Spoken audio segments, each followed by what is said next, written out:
Well, greetings and welcome. Great to have you here for this meditation and Dharma talk. My name is Jonathan Foust. And before we start in, I'd like to offer a few thank yous. First of all, to Ira for playing piano before class. A big thank you to our mindful movement teacher for today. Also, a big thank you to our producers, Glenn Harrison and Leo Gimo, for putting all of this together. And also a big thank you to Ray Manioki and Tara Cassidy, who offer mindful dialogue after this session. It's a great way to have a full kind of smorgasbord experience, to do a little mindful movement beforehand and afterward with mindful dialogue, a chance to connect with other people, to hear thoughts, impressions about this talk, and also about your practice. If you'd like to learn more about these Zoom sessions before and after what I offer here, you can go to my Facebook page and you'll find those links right there. Also, I'd like to thank the Insight Meditation community of Washington for hosting this class, and to my good friends at the Unitarian Universalist Church of Arlington, which for the last many years has hosted our Monday night meditation experience when we're not locked down. If you'd like to be on my mailing list, you can sign up on my website, jonathanfoust.com. I share updates, practices, stuff like that. And also, just as a thank you and as a reminder that this is offered in the spirit of generosity. The teachings of Dharma are really integral to this practice. That is to say, practicing generosity is what connects us. So just as I offer this freely, so no one will ever be denied access to these practices and these teachings, I'm really doing it because I love it. Your generosity helps me keep the whole thing going. So your support helps the Insight Meditation community of Washington. It also helps the Unitarian Universalist Church in Arlington, and it supports me in my lavish lifestyle. I'm really grateful to have this time to practice with you and to connect with so many people from around the planet. And I think in these days, it's so important that we all find a way to connect internally so we feel more alive and present and filled with compassion when we open our eyes and go back to the rest of the world. So may this practice, may this talk be supportive for you. The talk for tonight is called You Can't Stop the Surf, but You Can Surf the Waves. And it's all about learning how to be with what is, skillfully, with wisdom, and with compassion. So our meditation will focus first on gathering, concentration, and then we'll open more into this field of mindfulness, of being aware of what's happening, but also being aware of how you're holding it and how you might be with what's happening. So as you're ready, you can close your eyes. You might want to make sure your phone is set on stun. Make sure you won't be disturbed. And with your eyes closed now, you might just take stock of all that you're experiencing right now. What are you noticing right now? It can be very helpful just to first sense your posture. Is there any little adjustment to your posture that might help you in some way? You might let your body sway a little bit to the left and right and just sense where's that plumb line, that midline point where you can come to rest, and then maybe a little back and forth. As you move back and forth a bit again, can you sense where is that alignment internally where you relax and at the same time where you feel alert?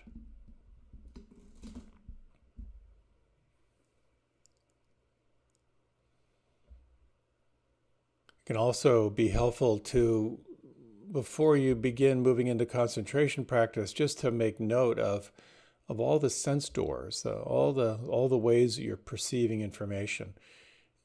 First, you might open your awareness to the sounds around you.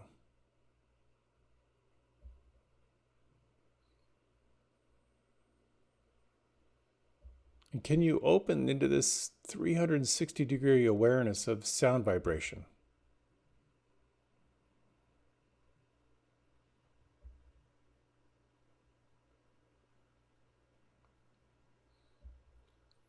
You might now shift your awareness to the perception of sight with your eyes closed. Is there a sense of the quality of light beyond your closed eyes?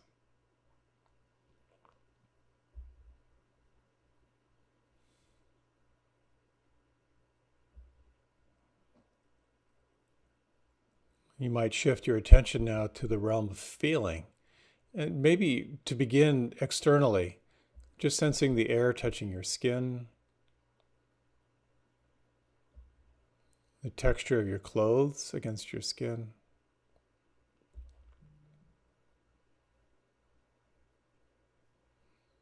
And internally, you might just sense the pressure points between your body and your chair or cushion or bed or the floor.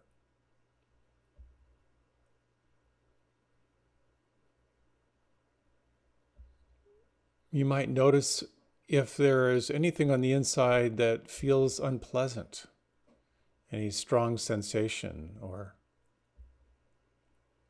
tightness, congestion.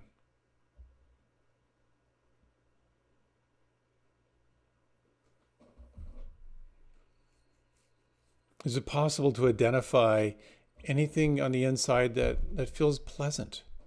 Anywhere where the energy may feel free flowing, or a sense of ease, or a sense of relaxation.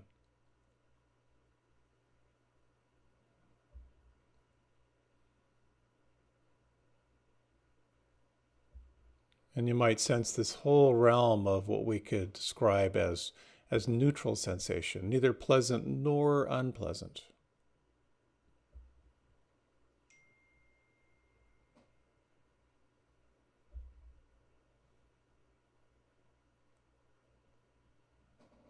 Is it possible now to open your attention to smell? Anything predominant here?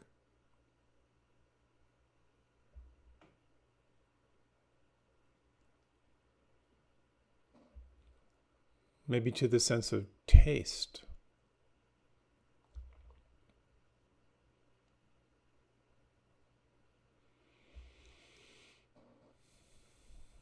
And in this particular tradition, the brain is also considered a sense organ. And you might just sense for a moment this computation of all this information happening in the brain. Pleasant, unpleasant, neutral, sounds, feeling, sight, taste, and smell. All happening by itself.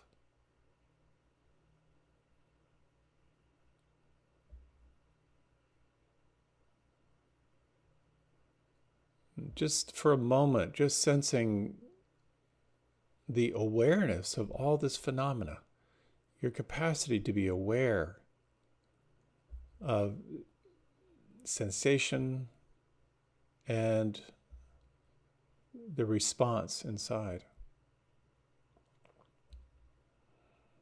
And in your own time now, you might begin to slow down, deepen, and smooth your breath out a little bit. Some find it helpful to lengthen the breath, maybe to the count of 4 or 5. And then exhale equally to the count of 4 or 5. And for this next period of time, let your attention be focused on slow, smooth, and deep inhalation. Slow, smooth, and deep exhalation.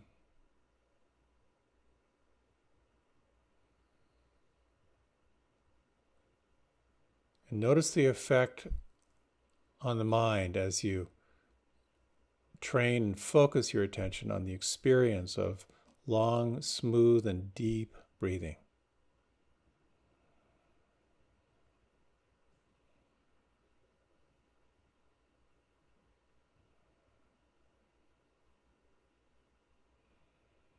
And now for the next 3 breaths, can you sharpen your attention? Smooth, deep, and full.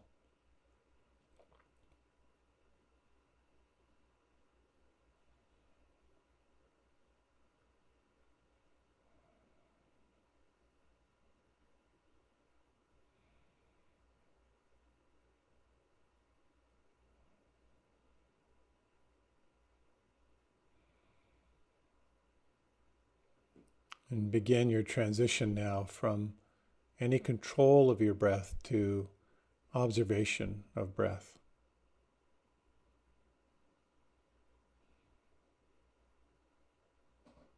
Let the breath be free-flowing, easy and effortless.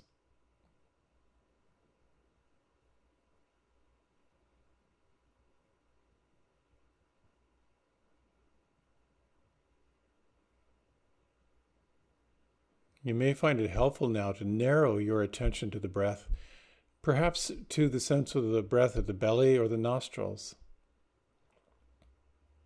How precisely can you narrow your attention while staying sensitive to the experience here at this focal point?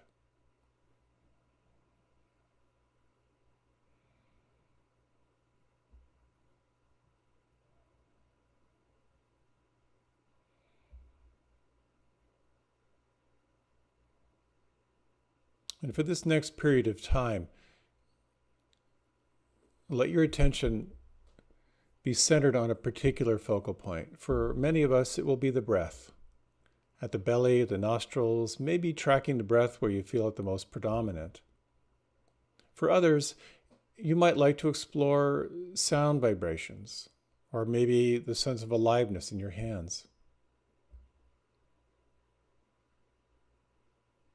Just selecting an anchor now. And let your attention, as best you can, ride the experience right here at your focal point. When the mind wanders, you can guide your attention back, beginning again and again.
You might explore now. Again, refreshing your experience here at your anchor.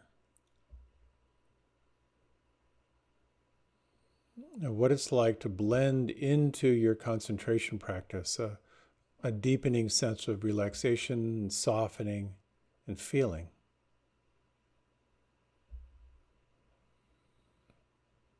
You might feel all the muscles of the face deeply relaxed.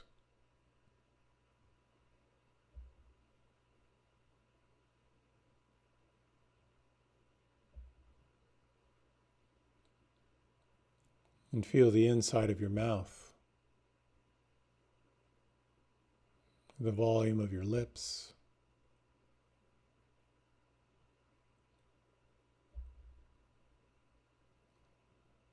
And could you relax your tongue? Let it fill your lower jaw as you soften and relax the jaw.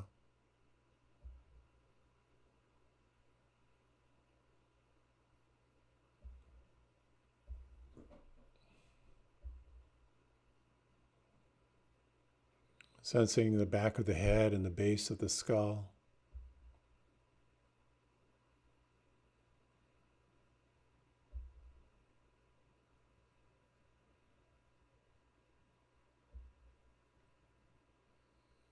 And the back of the neck and the space inside your throat.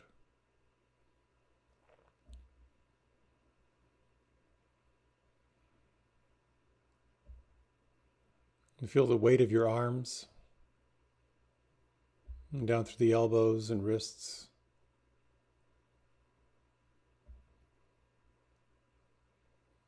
And feel the volume, the space inside your palms and thumbs and fingers.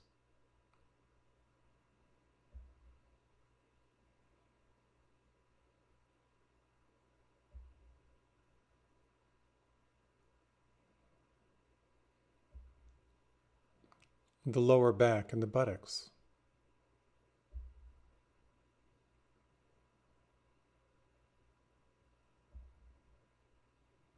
And the belly, the lower abdomen, and down through the floor of the pelvis.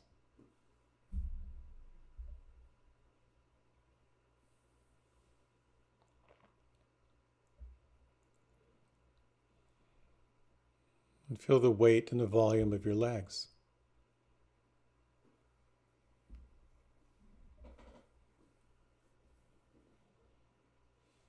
The volume of your feet, the toes, the soles of the feet and the heels.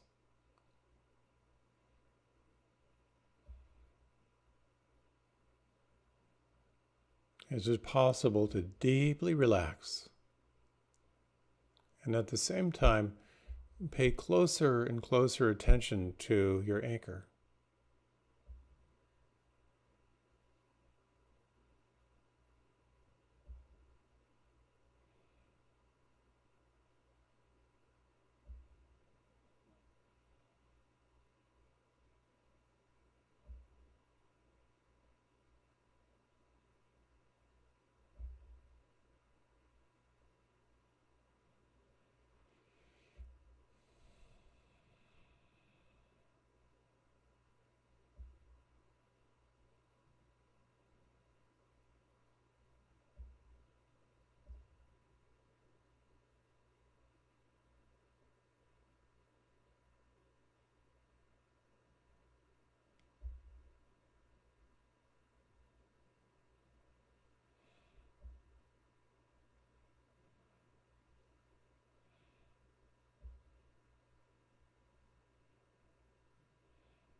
And where is your mind right now?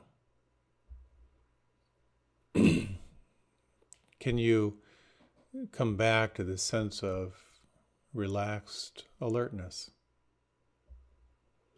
And you may find it helpful now to begin to broaden and widen your attention. Let the anchor be a little more loosely held in your awareness. Opening your awareness to the sense of all that is changing. And you might sense, what is the attitude in the mind? We tend to view our life through one of three filters. Either a sense of wanting and desire, or a sense of aversion or judgment, or a sense of confusion or delusion. When you experience one breath fully, or the sounds or the feeling of here and now fully, it may give you this taste of the direct experience of here and now.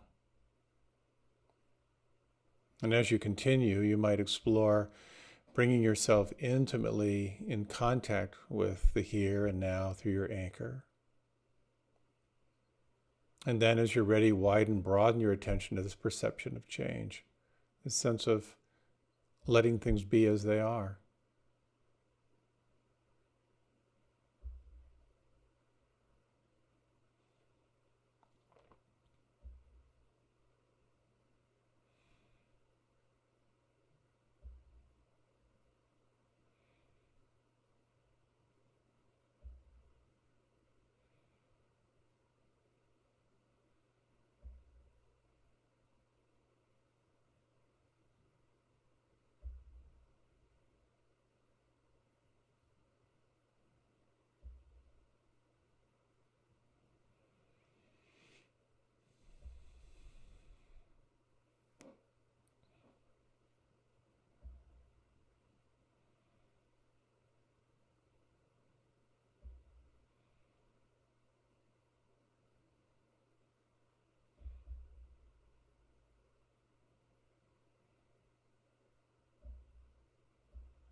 And what are you noticing now?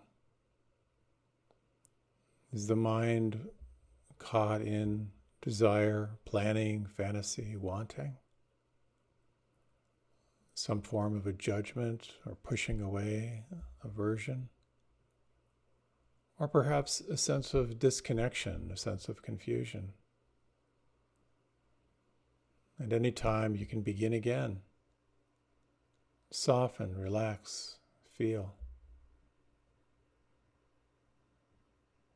Make direct contact with the here and now through breath or sound or feeling. And as you're ready, again, widen your awareness, noticing what is changing and sensing what it means for you to let it be as it is.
In these remaining 5 minutes or so, you might refresh the practice. Again, what could relax or soften right now?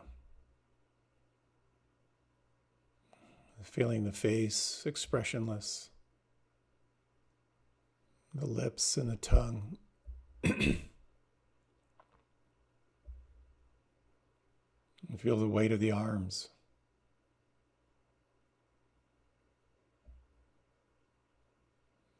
And the belly soft.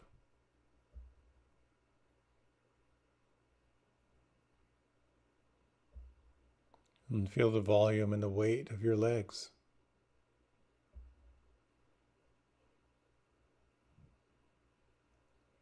And the soles of the feet and palms of the hands.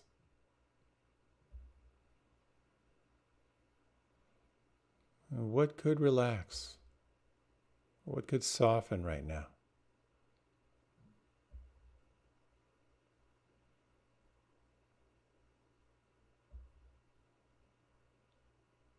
Exploring what it's like to be intimately present. This breath. These sound vibrations. These feelings of aliveness on the inside.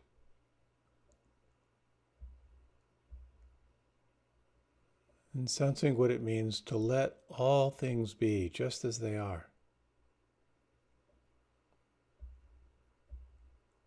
And only if it feels right for you, you might relax all sense of doing, all sense of control,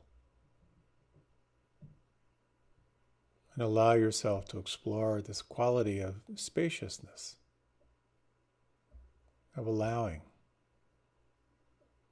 of letting be.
What could soften or relax or let go right now?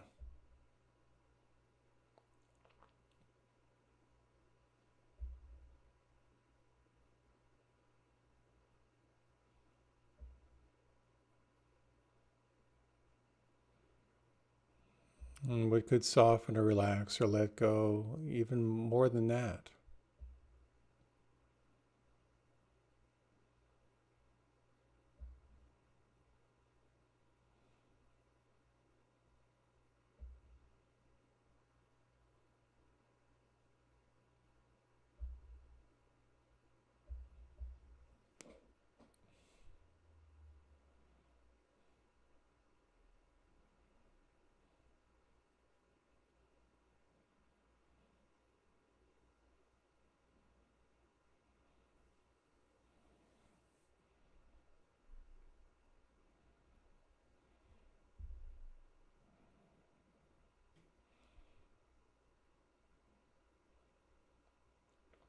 And now you might let go of all technique.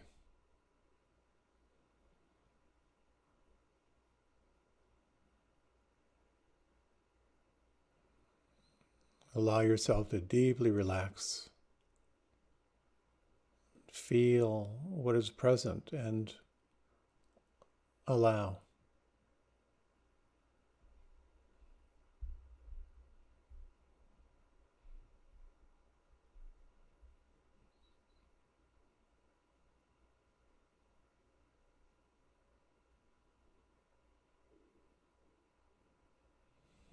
And with your eyes closed, you might very, very gently lengthen and deepen your breath. Notice where you feel the breath on the inside right now. And as you do so, just sense the quality of presence. If you could describe how you're feeling right now, what words would you use?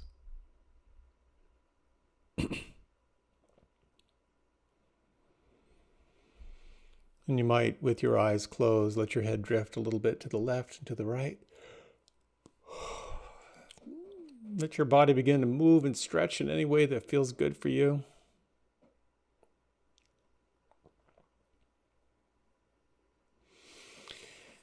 If you like, you can reach your arms up overhead.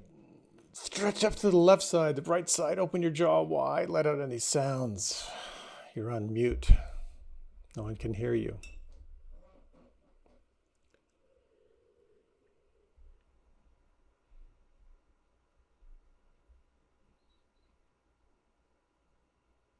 Take this time to allow yourself to resettle. And welcome. It's a story I heard a while back of a woman who was jogging along a trail right along the beach. She stumbled and fell and caught herself before she, hit the bottom, and was holding on to a root for dear life. Just terrified, started screaming. And there were some people on the beach who saw her, and they said, "It's okay, you can let go." And she wasn't able to. She was just terrified. And they said, "Really, really, you can just let go. You're going to be okay." And again, she was so frozen in fear, she just found herself just hanging on for dear life to this root. And finally, a guy came jogging over, and he came up to her and said, "It's really okay. You can let go." And she goes, "No, I'm scared. I'm scared." And then she looked over and she realized that their heads were their heads were equal, and she was actually about 6 to 8 inches off the ground. I think we all have experiences like that, where from the outside it's very, very clear you can let go, but internally, because we don't know, we can't. We're just holding on for dear life. The title of this talk is "You Can't Stop the Surf, but You Can Surf the Waves." And what I'd like to talk about is the art of clear seeing, the art of allowing yourself to be on the wave of the moment, about the art of inner listening, of how to be on whatever wave you're riding. And then the art of responding to the moment with wisdom and with loving presence. I'm here at an undisclosed location in a basement in New England. It is along the beach. And I've spent a lot of time in the water. I feel so privileged and blessed to have had this time. And being in the water is something I love. I love being in the surf, which is not possible right now because I'm actually on Cape Cod and the sharks are out patrolling now. Someone once said, you give someone a surfboard, you'll distract them for the day, teach them to surf, and they'll never go back to work again. Being in contact with water just really, really works for me. And Tara and I have been swimming every day. We swim along a section of the coast in the bay here. And it's different every day. Sometimes the water's flat occasionally. Quite often it's choppy. Sometimes there are whitecaps. Sometimes the current comes from the bay and the water is really warm. It's almost so warm you want to go into deeper water to cool off. And then the next day the current will come from the ocean and it's absolutely ice cold. Sometimes it's clear. And sometimes literally swimming through seaweed, swimming through gunk. Sometimes it's low tide, sometimes it's high tide, but pretty much no matter what, we go out there and swim.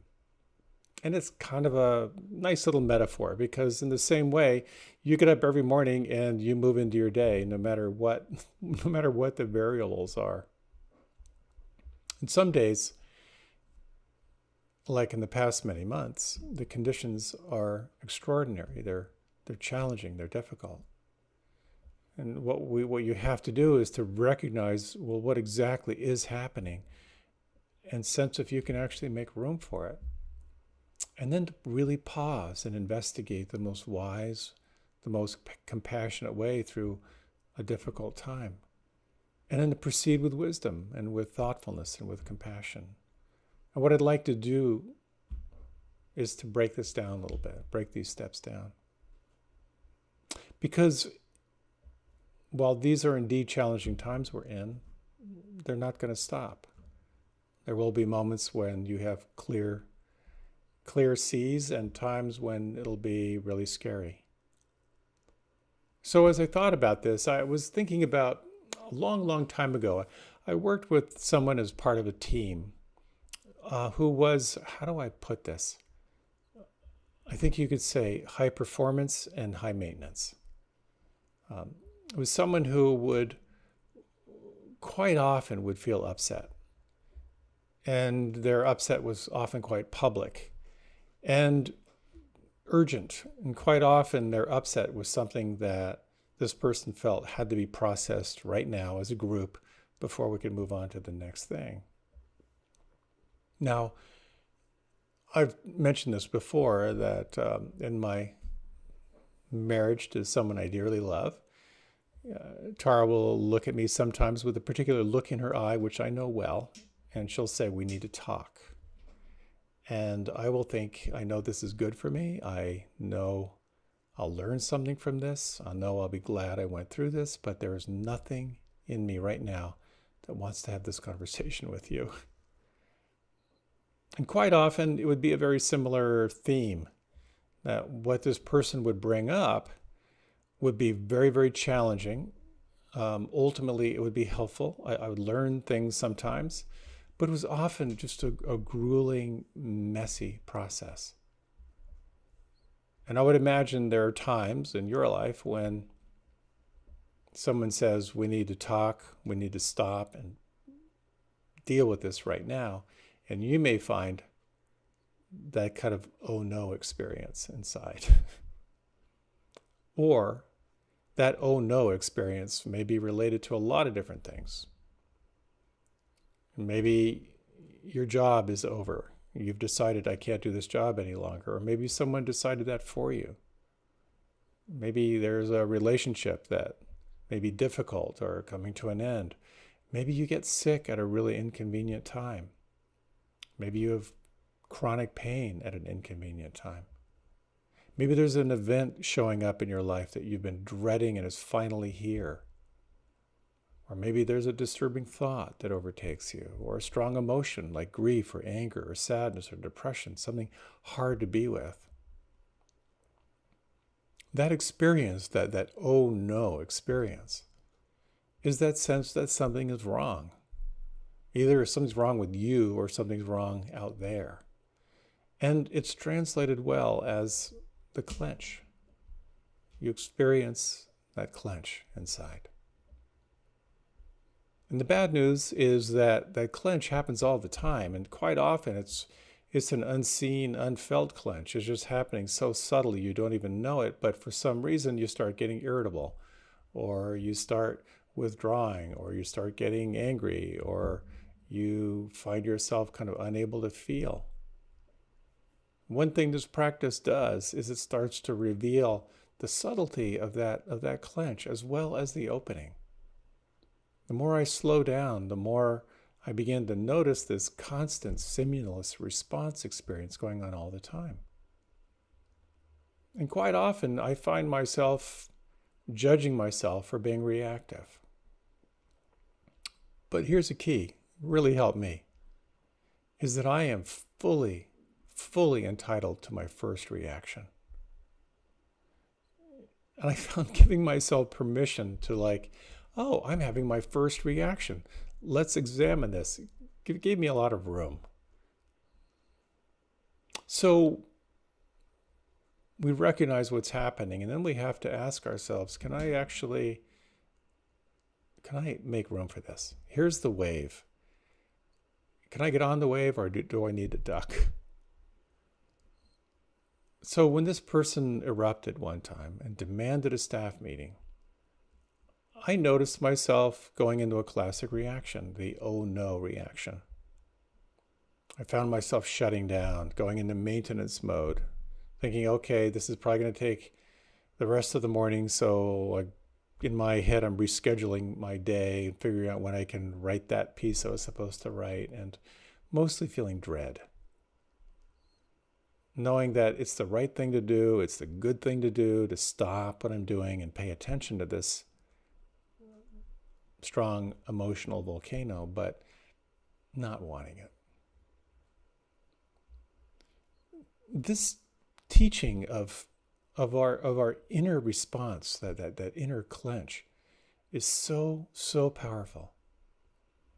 At the most fundamental level, it's just undifferentiated energy inside. It's just particles and waves. Nothing good, nothing bad. It's just there. But inevitably, something arises as a formation inside, which is either going to respond, you'll respond internally, I like this and I want more, or this is bad and I want to nuke it and make sure it goes away. So imagine you get a letter, and there's a letter from a lawyer that says, a distant relative just left you money. Or you get a letter from the IRS saying, we need to talk. Clench. You smell your favorite meal being made. Expanse. You get in your car and the car won't start. Clench. I remember a professor of mine once telling me about when he was driving into New York City with his girlfriend, and in the middle of the George Washington Bridge, the car just stopped. And he turned to her and he said, right now, I am resenting the expectations set upon me as an American male to figure all this out and handle this right now. This feeling tone, which is referred to as Vedana, it arises in reactivity to life. And if you really pay attention to it, it's this alive orgasm. Orgasm. Well, it is an orgasm, but it's also an alive organism. You're closing, you're shutting down, you're opening, you're expanding, and the expanding is fun, isn't it? When we're not aware of that organism responding, we're just reacting to life. quite often unconsciously. It's unseen, it's unfelt. We don't know why, but we're reacting. It's very interesting how this connection between mind and body gets more and more refined the more you practice meditation, and chances are you've noticed that. When you feel physical pain, there are these tissue damaging sensing nerve cells that they fire and they send signals to the spinal cord and up to the brain. Then the brain responds to pain and then works to cope with those pain signals.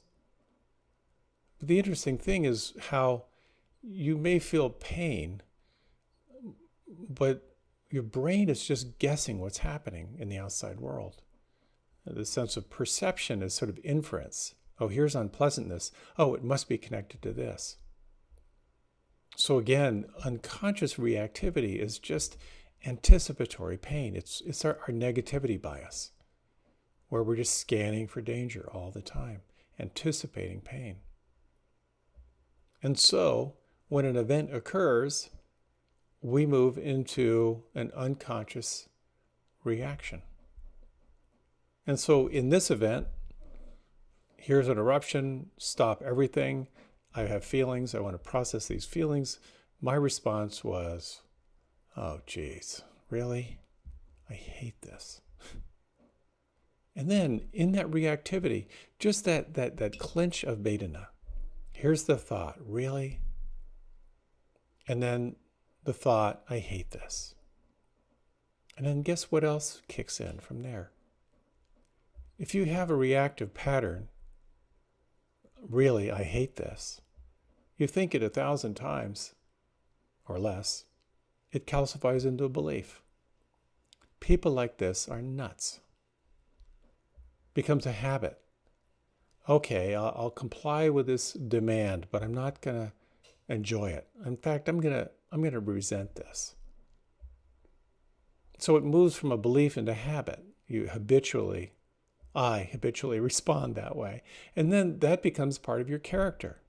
Oh, I'm the kind of character who's going to go along with things I don't enjoy in order to keep the peace. And then from there, that unfolds into your destiny. With a habit like that, what kind of destiny do I create?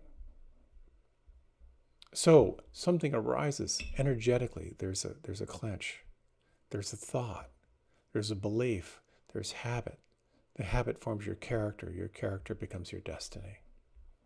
Again, the bad news is it happens all the time. The good news is you can start to wake up and notice what's going on here. And this is part of the art of investigation and the art of inner listening. Now, to some degree, I was on to myself. I was aware of my kind of passive-aggressive, conflict-avoidant behavior. And I thought, well, maybe I should take a little deeper look at this.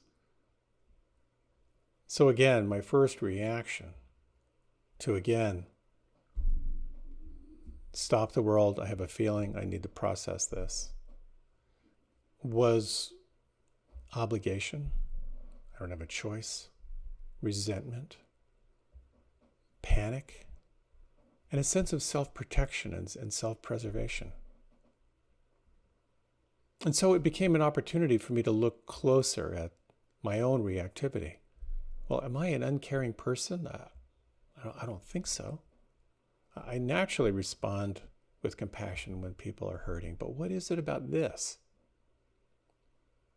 So a phrase used a lot by my wonderful wife, Tara, talks about doing the U-turn, which is where you look from the externals back inside. That great phrase, all you seek is found within. So would it be possible for me in that moment to move from blame and externalizing and bring all of my attention to what's happening inside? This investigation primarily is somatic, because it's that clench.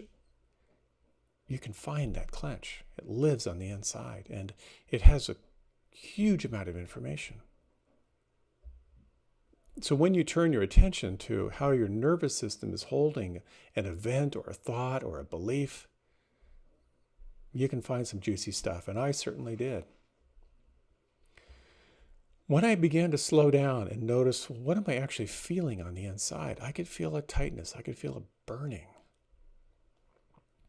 And I could feel this, just a deep, deep sense of resentment. And underneath it, something kind of like hurt, something really kind of searing. Now, there are different ways you can explore when you're investigating. And certainly, you want to take all the time you can to really get in touch with the tendrils of how that experience lives on the inside. You can also ask yourself, how old is this? Like, how old is this clench here?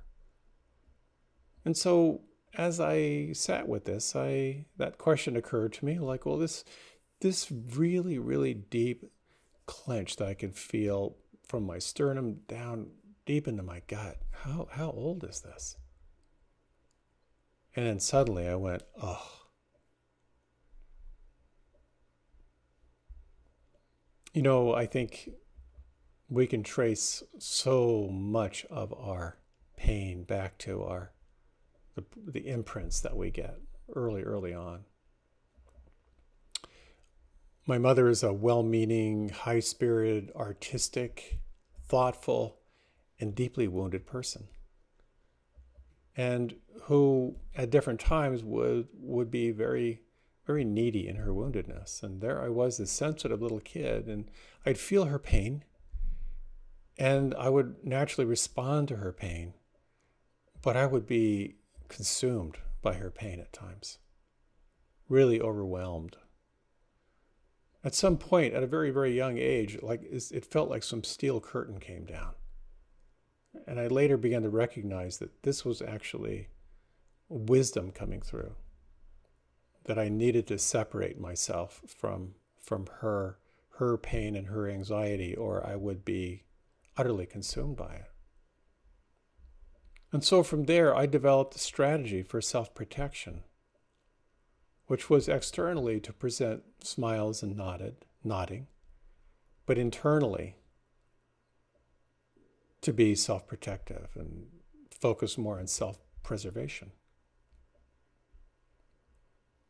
We have different ways of surviving in life. For some of us, we learn fight. We learn how to use aggression, anger, judgment, blame to try to control what's happening.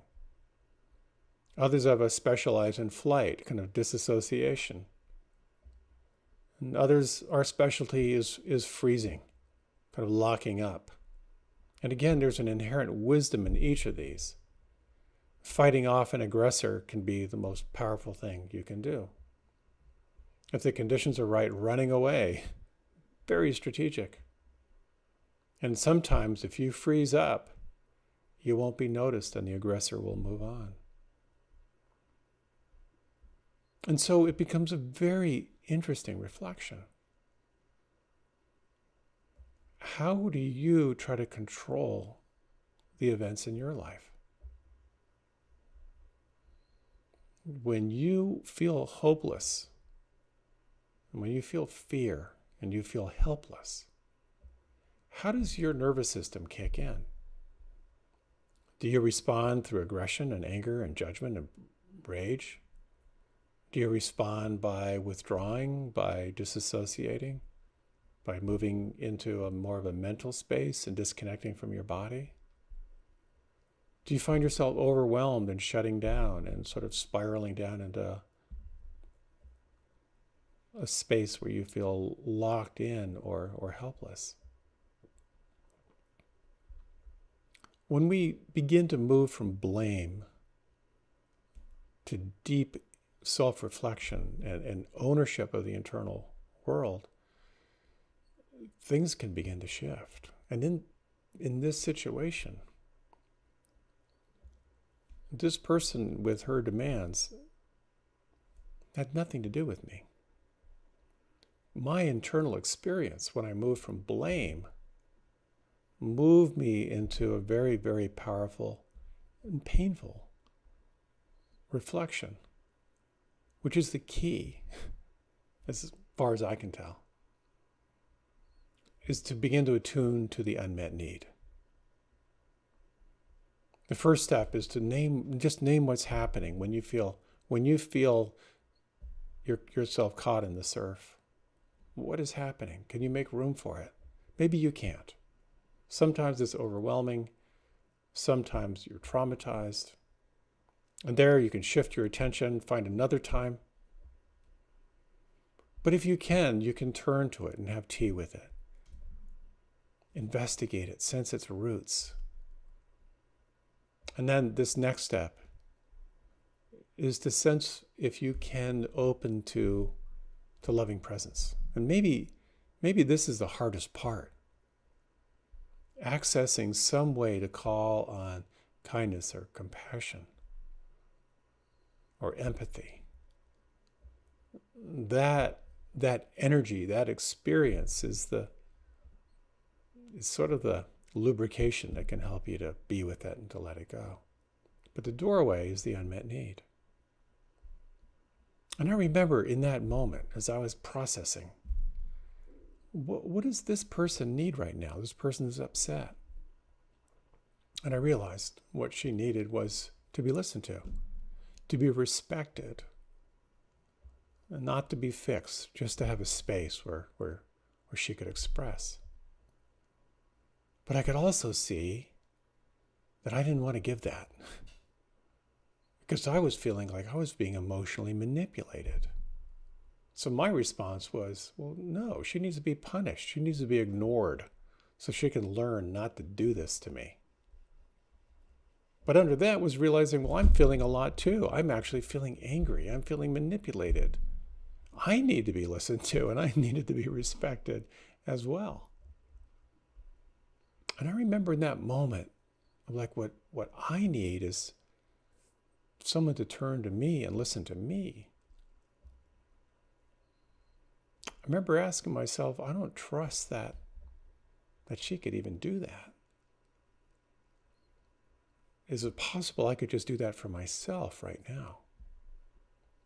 And so I explored, could I be kind to this old feeling of feeling controlled and manipulated? Can I bring a little kindness to it? And as I sat there, I could begin to feel a shift. What felt tight began to kind of loosen up a little bit. When I could trace that back, my reactivity back to that really primal sense of not just feeling overwhelmed by another person's need, but even deeper than that, my own anger that someone wasn't there for me. That recognition just sort of opened my world up a little bit. It widened my world. Now, way back when, I used to make a joke back then about these events because they happen on a regular basis. It's a little bit mean. But when there would be this event of a rising and upset and we need to stop and I need to talk about this, I would say, surf's up. Get on your board. Let's ride this one out. And while there's a little meanness in there, there's some wisdom in there too. Hey, the surf's up. Can I ride the waves here? And what I found was, because I had taken that time to move from my reactivity and to do that U-turn and to really deeply, intimately reflect, how does this live on the inside? And I could begin to bring a little bit of loving presence to that. In that presence for myself, it was actually kind of easy to be present for her. And so I could let her know that I could hear her, that I could mirror her words back to her so she knew that I was listening. When I began to sense that she had an unmet need here, and if I could language into that a little bit, well, that weather system was over pretty quickly. And to be clear, this person was gifted with an incredible sensitivity and insight. She was processing really deep trauma in her life, and she had an incredible capacity for great compassion and generosity, and she became an incredible teacher for me. The courage to really stop and recognize when something was between her and feeling good, and to really name it. And this really points toward the art, really the art of responding with loving presence. When something arises, to sense, can I make room for this? Can I intimately, deeply be with it? Move from blame to begin to sense what I'm needing here, what I'm hoping for, what I'm wanting that isn't happening, and to feel the intensity of that wanting. Really, really, really helpful. So, so powerful. I just lost my light.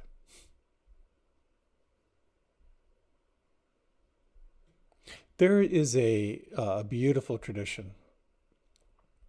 Sometimes it's called feeding your demons, where when you sense an energy or a demon arising, you get in touch with it, you get in touch with the unmet need, and then you feed that demon what it needs until it's satisfied. It's usually the last thing you want to offer it. And just as with my primary relationship with my mom and with people who have strong emotional needs, there's this sense of, if I give an inch, she'll take a mile. But by feeding that demon, by being with it, by sensing what it needs and realizing the wound of self-protection, that it just wasn't true. So if you like, let's do a brief reflection. And you might like to just reflect on these steps. And you can close your eyes. We'll take just a few minutes for this reflection. And you might like to slow down and deepen your breath.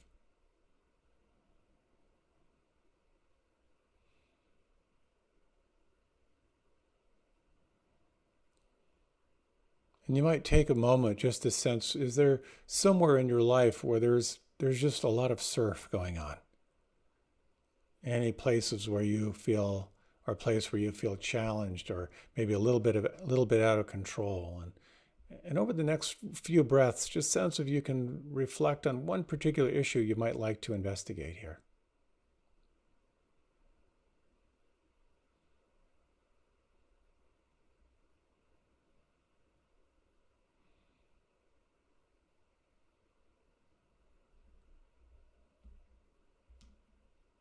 And if you would, you can begin to just imagine or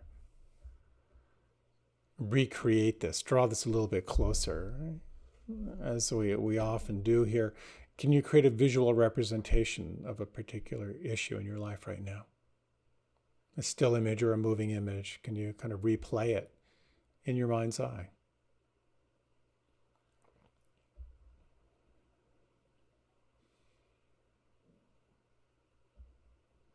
Are there any sounds or words or tone of voice that you connect with this?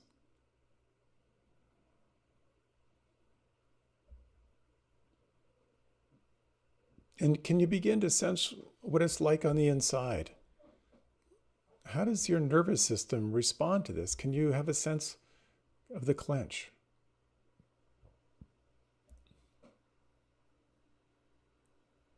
And before we continue, you might ask yourself, is it okay to be with this? And if it isn't, you might just put it aside. Another time when the conditions are better.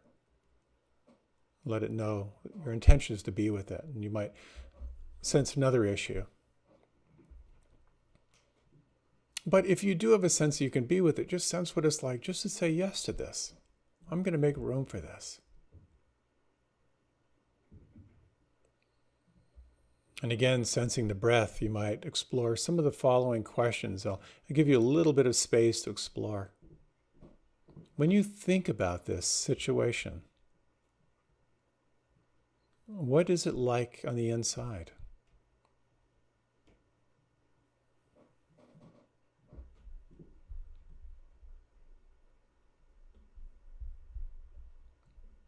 What is it like at its worst, at its most chronic? Can you locate that?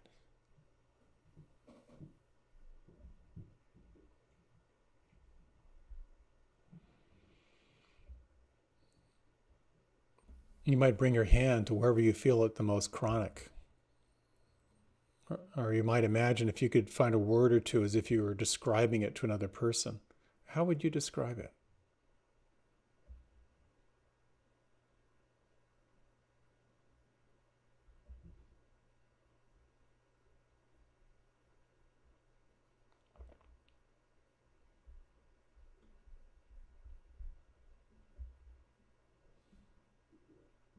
This clench, is there a sense of how old it is? How far back can you trace this feeling inside?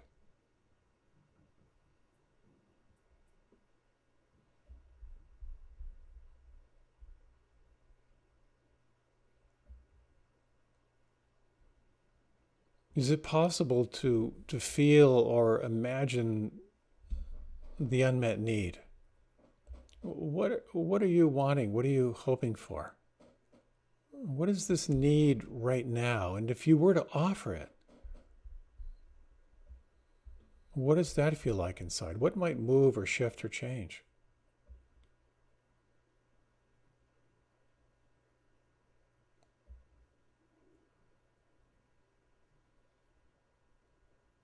If you were to hold this in some kind of loving presence, empathy, compassion, kindness, what do you feel? What do you notice?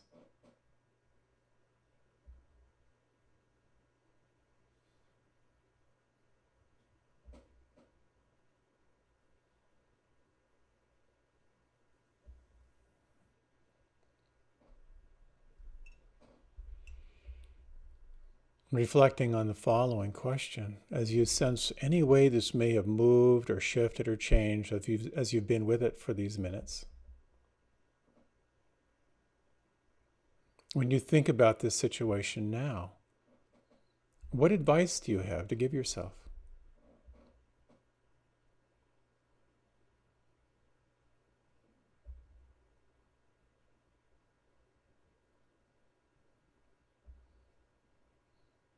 And if you were to do that, not perfectly, not all the time, but if you were to incline your awareness in that direction, what would that feel like? What would that be like?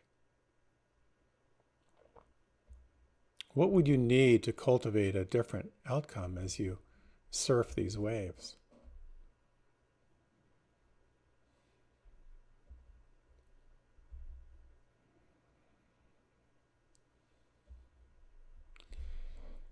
And now you might let go of all technique. Just take a few moments just to pause and just to sense anything that may have shifted in this reflection.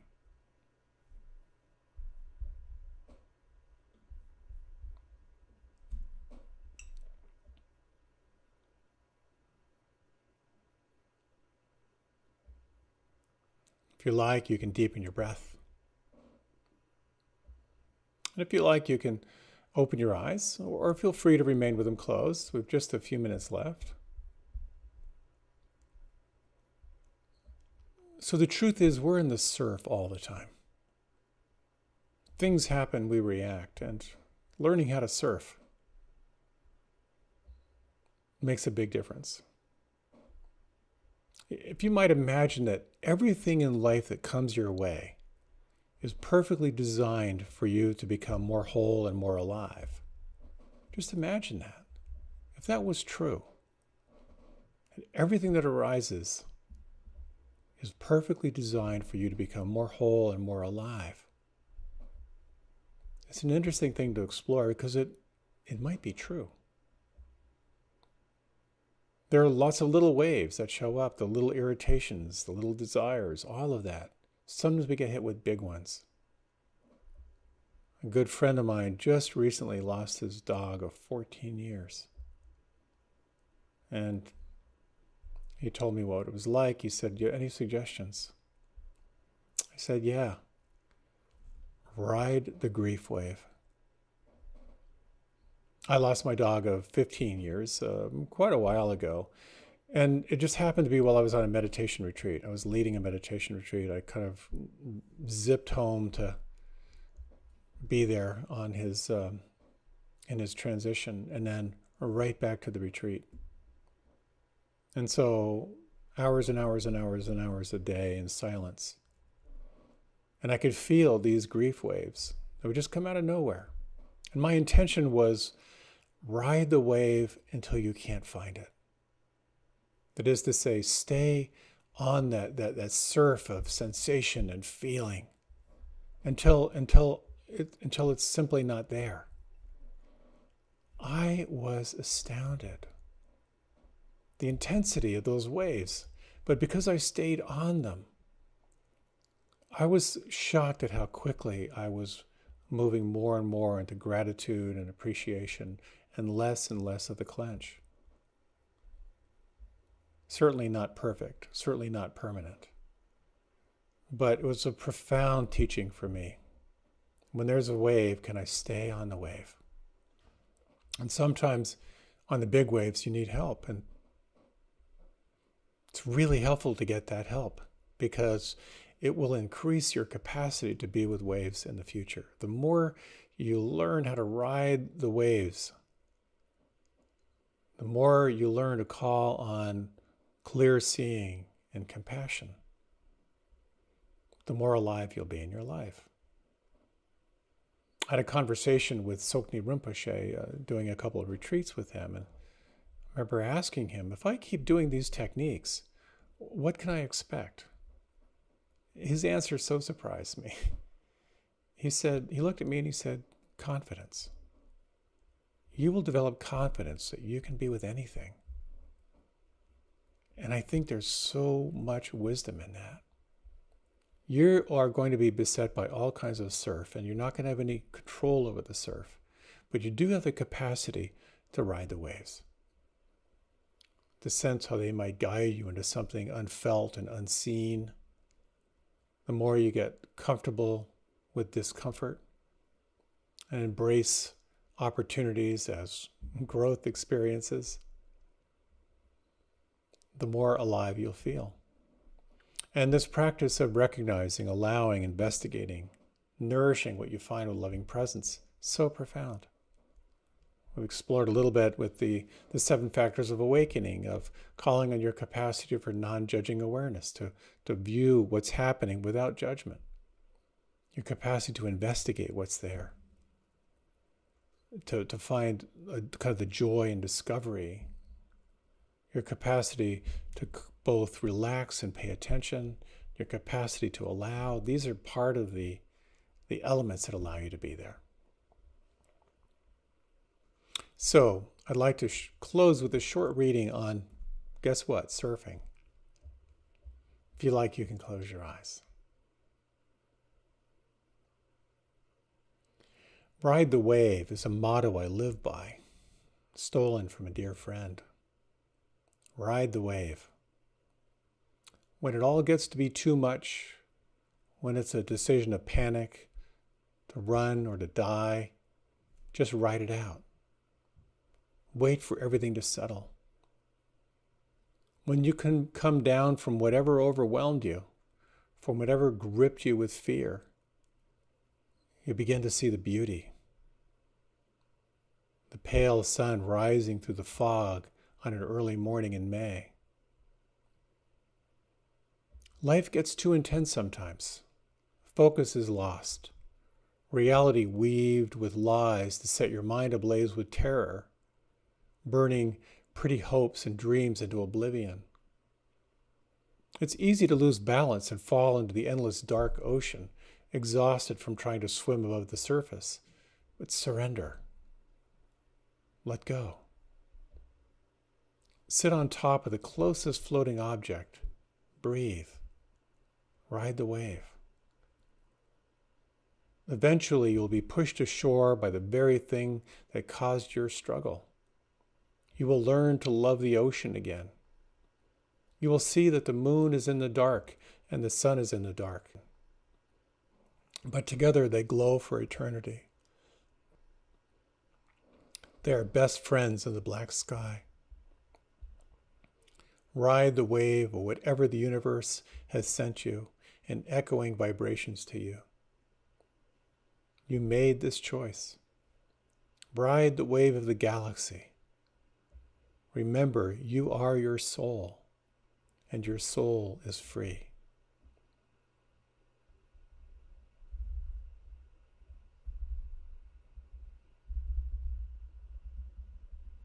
It might take just a few moments.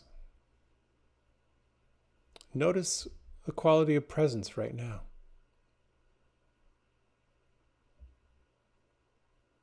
And you might sense your capacity to ride all the waves as they come and go. To call on your capacity to see clearly. To call on your capacity to cultivate this heart that can hold anything and everything.